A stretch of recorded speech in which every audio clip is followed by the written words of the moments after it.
भारत के आज़ादी के लिए कई फ्रीडम फाइटर्स ने अपनी जान दी है। उनमें से कई से हम भलीभांति परिचित हैं।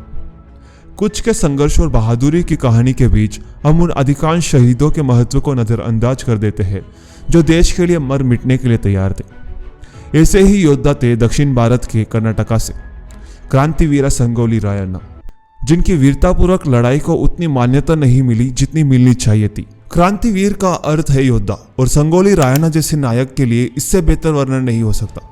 वह उन प्रमुख नेताओं में से एक थे जिन्होंने अपनी आखिरी सांस तक ब्रिटिश ईस्ट इंडिया कंपनी से लड़ाई लड़ी। संगोली रायण्णा का जन्म 15 अगस्त 1798 को गणेशवाड़ी जिले के संगोली नामक गांव में हुआ था। इस प्रकार उनका नाम संगोली पड़ गया।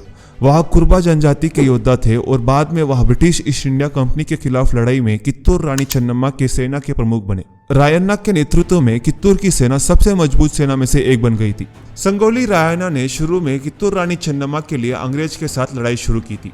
क्योंकि कित्तूर के राजा का कोई पुत्र नहीं था, रानी चन्नम्मा अपने दत्तक पुत्र यानी अडॉप्टेड सन शिवलिंगप्पा को सिंहासन पर बैठाना चाहती थी। ईस्ट इंडिया कंपनी के रूल डॉक्ट्रिन ऑफ लैप्स के तहत ब्रिटिश राज्य पर कब्जा करना चाहते थे, जिसके अनुसार किसी भी राज्य का अगर कोई उत्तराधिकारी नहीं है तो वह राज्य ब्रिटिश शासन के अधीन आ जाता है। जैसे कि अंग्रेज ने देखा कि रानी चन्नम्मा और उनकी प्रजा उनके दबाव में नहीं आ रही है, वह शहर को जबरदस्ती अपने शासन में लेने की योजना बना रहे थे। कित्तूर रानी चन्नम्मा इस बात पर अड़ी हुई थी कि वह अपने राज्य को अंग्रेज के शासन के अधीन नहीं होने देगी, और वह चाहती थी कि अपने पुत्र शिवलिंगप्पा को राज्य का उत्तराधिकारी बना दिया जाए। कित्तूर की सेना अपनी भूमि को गुलाम होने से बचाने के लिए ब्रिटिश सेना से युद्ध करने के लिए तैयार थी।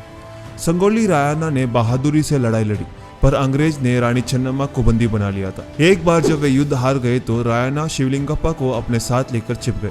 अंग्रेज ने कित्तूर राज्य के प्रत्येक भूमि पर कब्जा करना शुरू कर दिया, और जिस जमीन पर वह कब्जा नहीं कर पाए उस पर भारी कर लगाया जाने लगा।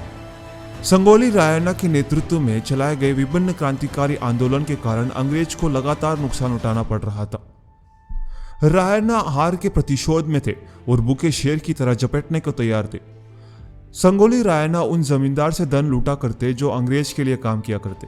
उन्होंने एक सिद्ध योद्धा गजवीरा से मित्रता की, जो उनके करीबी सहयोगी और विश्वास पात्र के रूप में जाना जाता था। संगोली रायण्णा और गजवीरा अक्सर अंग्रेज द्वारा संचालित होने वाली किसी भी घटना में विनाश पैदा करना सुनिश्चित करते थे। संगोली रायण्णा उन फ्रीडम फाइटर्स में से एक थे जिन्होंने अंग्रेज के खिलाफ गोरिल्ला युद्ध नीति का इस्तेमाल किया था।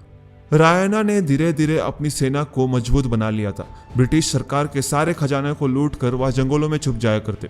वह अंग्रेज के लिए इस हद तक खतरा बन चुके थे कि उन्होंने संगोली रायण्णा को पकड़ने के लिए साजिश रचनी शुरू कर दी। क्योंकि वे उसे सीधे नहीं पकड़ सकते थे, इसीलिए उन्होंने उसके चाचा लक्ष्मण राय से दोस्ती करके विश्वासघाती और धोखे देकर उसे पकड़ लिया।